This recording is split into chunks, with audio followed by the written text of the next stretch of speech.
Aux États-Unis d'Amérique et dans sa 71e année, le sénateur républicain Lindsey Graham, qui a activement promu les soi-disant sanctions infernales contre la Russie, est décédé. La veille de sa mort, il se tenait à Kiev avec un drone intercepteur ukrainien à la main et promettait au président Zelensky, je cite, de botter les fesses de Poutine. Le lendemain, il a été sorti de sa propre maison sur une civière. Lindsey Graham, sénateur qui s'est rendu 10 fois en Ukraine en guerre, auteur de ces fameuses sanctions infernales censées étouffer le pétrole russe, a quitté ce monde le soir du 11 juillet à l'âge de 71 ans. Officiellement, il s'agit d'une maladie soudaine. Selon NBC, les services d'urgence sont arrivés après un appel signalant un arrêt cardiaque. Et presque instantanément, l'espace médiatique russe a littéralement explosé. Les Russes se sont immédiatement mis à écrire que, par une étrange coïncidence, il avait rencontré Zelensky et était mort. Dans cet épisode, nous analyserons tout honnêtement. Que sait-on de la mort de Lindsey Graham selon les faits ? Quelles sont les versions, des plus fondées aux plus absurdes, qui circulent déjà sur Internet ? Pourquoi Lindsey Graham était-il si important pour l'Ukraine et qu'a-t-il réellement fait pour elle et pourquoi ? Quelle était sa relation avec Trump ? C'est tout un autre drame qui influence désormais directement le sort des sanctions contre la Russie. Je m'appelle Alexei Petchi, discutons ensemble de ce sujet, mais avant de commencer, je vous demande de vous abonner à cette chaîne. Nous approchons des 300 000 abonnés, donc je vous serai personnellement reconnaissant pour votre abonnement. Alors, commençons par ce qui est connu avec certitude. Le bureau du sénateur a déclaré, je cite, « Le soir du samedi 11 juillet, le sénateur américain Lindsey Graham est décédé des suites d'une maladie brève et soudaine. » NBC News ajoute ici des détails. Et donc, selon un enregistrement audio de la radio de la police, les services d'urgence sont arrivés au domicile de Lindsey Graham sur Capitol Hill suite à un appel. À propos de l'arrêt cardiaque et plus tard, les communications des médecins indiquaient qu'une réanimation cardio-pulmonaire était en cours. Les photos prises sur place, examinées par NBC, montrent des ambulanciers transportant une personne sur une civière vers l'ambulance. Sur place, il y avait aussi des voitures de police et des équipes de pompiers. Et voici 3 détails qui ont alimenté toutes les spéculations. Premièrement, un haut responsable du cabinet de Lindsey Graham a déclaré à NBC qu'il n'y avait aucun signe indiquant que le sénateur se sentait mal avant sa mort. Deuxièmement, la veille, le 10 juillet, il était à Kiev. C'était sa 10e visite en Ukraine en guerre, et cela uniquement pendant la guerre à grande échelle. Et justement, la veille de sa mort, il a annoncé qu'il avait enfin réussi à s'accorder avec la Maison-Blanche sur des sanctions contre la Russie. Et troisièmement, dimanche matin, il devait participer à l'émission Meet the Press sur cette même chaîne NBC. Et pendant toutes ces années en politique, il est apparu dans cette émission 63 fois. De plus, il venait tout juste d'avoir 71 ans, son anniversaire était littéralement jeudi, la veille. Un homme qui n'avait pas de problème de santé connu, qui venait tout juste de rentrer de Kiev, prévoyait déjà de donner une interview à NBC le matin. Et voilà que cet homme meurt d'un arrêt cardiaque le samedi soir. Et c'est précisément cet ensemble de faits qui crée ce que l'on appelle, dans la guerre de l'information, une fenêtre idéale pour une désinformation. Et les Russes en profitent immédiatement pour choquer. Parallèlement, ils se sont jetés sur ce sujet et ont profité de cette fenêtre idéale pour lancer leur manipulation. Qui était Lindsey Graham pour l'Ukraine ? Pendant la guerre à grande échelle, il a effectué 10 visites à Kiev Zelensky. En commentant sa mort, a justement souligné ce fait. Citation. « Lindsey était un véritable défenseur de la liberté et des valeurs qui rendent notre monde plus sûr. Nous étions en dialogue constant, et cela va me manquer. » Graham était aussi l'auteur des fameuses sanctions contre la Russie. C'est sa principale création et peut-être l'arme la plus puissante que l'Occident, malheureusement, n'a pas eu le temps d'utiliser de son vivant. Le projet de loi donnait au président des États-Unis le pouvoir d'imposer des droits de douane de 500% sur les importations en provenance des pays achetant du pétrole, du gaz et de l'uranium russe. Autrement dit, il ne frappait pas directement la Russie, mais les pays qui la financent, comme la Chine, l'Inde ou encore le Brésil. Lindsey Graham lui-même a déclaré que ce projet de loi permettrait à Trump, je cite, de botter les fesses de Poutine. Et voici le plus important. Lindsey Graham a finalement obtenu un accord sur ce projet de loi littéralement la veille de sa mort. Le 10 juillet, à Kiev, il a annoncé qu'un accord avait été trouvé avec la Maison-Blanche sur la version finale de ce projet de loi. Ce fut sa dernière victoire politique. Et voici un fait que, j'en suis sûr, vous ne connaissiez peut-être même pas. Lindsey Graham est recherché en Russie depuis 2022. Dans son discours, il a comparé Vladimir Poutine à Adolf Hitler et a appelé les Russes, je cite, à se débarrasser de ce type, s'ils ne veulent pas vivre dans l'obscurité, dans la pauvreté et dans l'isolement du reste du monde. En principe, ces paroles étaient prophétiques. En mai 2023, le ministère de l'Intérieur russe a placé Lindsey Graham sur la liste des personnes recherchées pour une affaire pénale. Et en février 2024, Rosfin Monitoring l'a inscrit sur la liste, je cite, des terroristes et extrémistes. Et puis le dernier jour avant sa mort à Kiev, c'est aussi symbolique. Lindsey Graham a visité l'usine de la société de défense ukrainienne Skyfall, où on lui a présenté les drones bombardiers lourds Vampire, c'est-à-dire la fameuse Baba Yaga, les FPV, les drones de la famille Shrike et les intercepteurs Pisunpi et Vansan. Sur l'une des dernières photos, il pose avec un intercepteur de drone dans les mains, et il a déclaré que les États-Unis commettraient une énorme erreur s'ils ne développaient pas la coopération avec Kiev précisément dans ce domaine. Et ce qui est important, c'est que Lindsey Graham n'était pas un romantique naïf. Lors de cette même visite, le 10 juillet, il a déclaré que les troupes russes, malheureusement, ne quitteraient probablement plus aussi facilement les territoires occupés et que l'objectif des États-Unis était un accord qui empêcherait un futur conflit. De plus, tout accord doit être approuvé par le Congrès et accompagné de garanties de sécurité pour l'Ukraine. Suite. Les médias américains décrivent aujourd'hui la relation de Lindsey Graham avec Donald Trump en une seule phrase, de Anne à son plus proche allié. Je vais maintenant expliquer ce que cela signifie. Suivons ici la chronologie. En 2016, lors des primaires, Lindsey Graham était l'un des critiques les plus féroces de Donald Trump. Il l'a traité d'Anne, je cite, de fanatique religieux, xénophobe et raciste, et du candidat le plus incompétent de l'histoire du Parti républicain. Son tweet célèbre disait alors, je cite, « Si nous nommons Trump, nous serons détruits, et nous l'aurons mérité. Vous savez comment redonner sa grandeur à l'Amérique ? Dites à Donald Trump, va au diable. » Trump répondait de la même manière, en traitant Lindsey Graham d'idiot. Le point culminant a été atteint lorsque Donald Trump, lors d'un meeting, a carrément lu à haute voix devant toute la foule le numéro de portable personnel de Lindsey Graham, pour que la foule commence à l'appeler et à le maudire directement au téléphone. La raison du conflit était de principe. Trump a eu l'imprudence de se moquer de John McCain, attention, parce qu'il avait été fait prisonnier pendant la guerre du Vietnam. Et McCain était un ami proche et un mentor de Lindsey Graham. Et c'est pourquoi Lindsey Graham s'est empressé de défendre l'honneur de McCain. Mais après la victoire de Trump, tout a changé. Et on les a réconciliés lors d'un déjeuner en mars 2017. Et dès 2018, Trump et Graham sont devenus des partenaires réguliers de golf. Graham lui-même a expliqué ce revirement avec une honnêteté désarmante. Citation.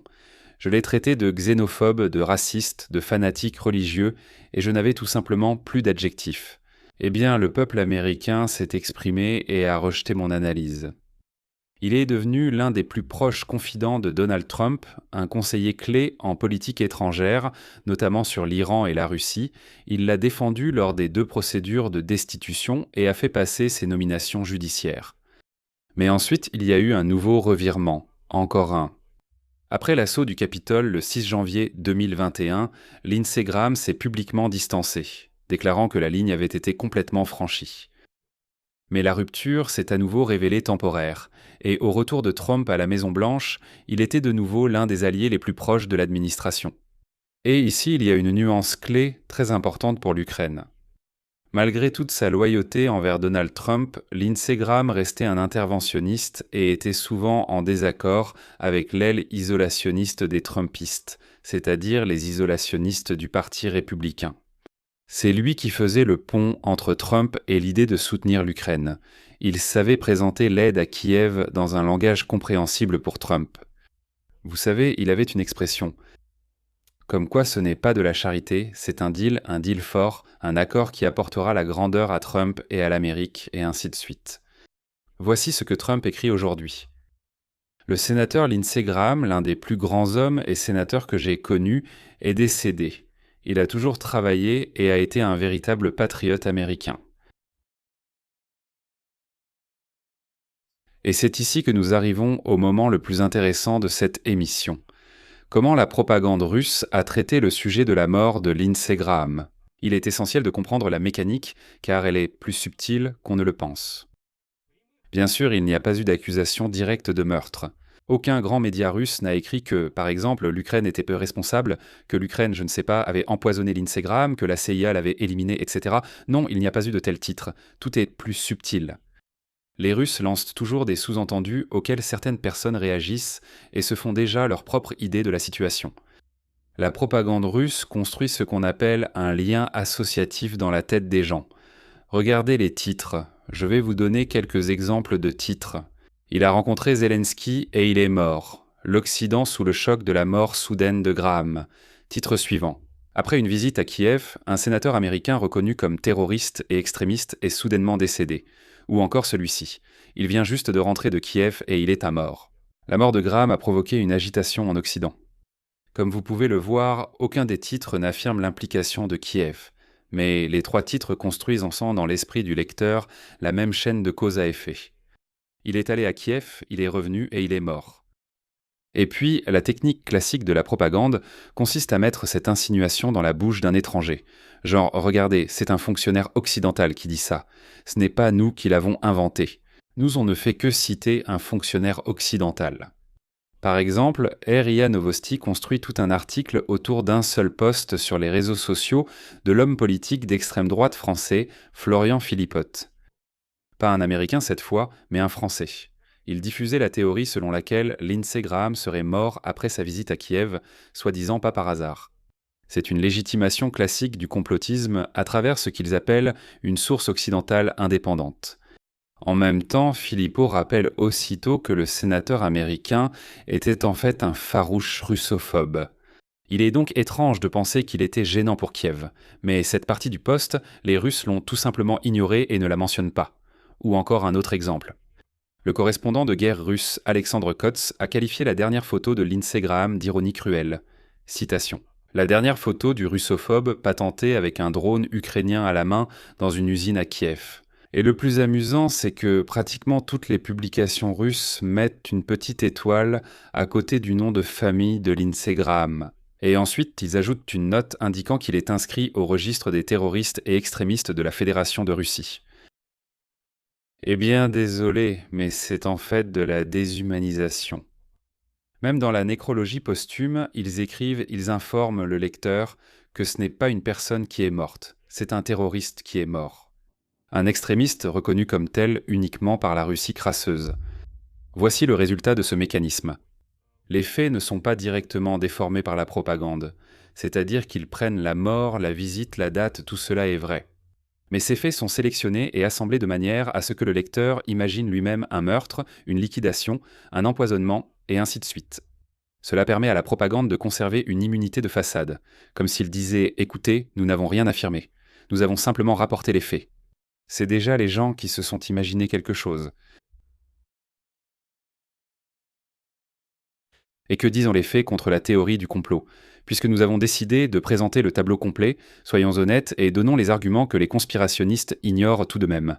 Lindsey Graham a 71 ans, il a des antécédents familiaux de mort d'origine cardiaque. Son père est mort d'une crise cardiaque lorsque Lindsey Graham était étudiant. Sa mère est décédée à peu près à la même époque d'un cancer. Ils sont morts à moins de 15 mois d'intervalle. Graham était connu comme un bourreau de travail, vivant dans un état de stress politique constant. Trump écrit dans sa nécrologie, non sans raison, que Lindsey Graham travaillait tout le temps. C'est pourquoi un arrêt cardiaque soudain chez un homme de 71 ans avec des antécédents familiaux est, hélas, un événement statistiquement courant, et non une anomalie. Et un point important. L'absence de mobile chez le suspect évident. La logique de la rumeur russe, selon laquelle il aurait soi-disant été éliminé à Kiev, s'effondre face à une question élémentaire. Pourquoi? Pourquoi? Lindsey Graham était l'un des atouts les plus précieux de l'Ukraine à Washington. La veille de sa mort, il avait convenu avec la Maison-Blanche de sanctions pouvant faire chuter les revenus pétroliers russes. Sa mort est une catastrophe pour Kiev et un cadeau pour Moscou. Tuer son propre principal lobbyiste à la veille de son triomphe, c'est absurde. C'est pourquoi dans les documents russes, cette version n'est pas exprimée directement et ne résiste même pas à un examen superficiel. Si l'on applique le principe préféré des conspirationnistes, qui prodest en latin, le résultat sera gênant pour les auteurs de cette intox.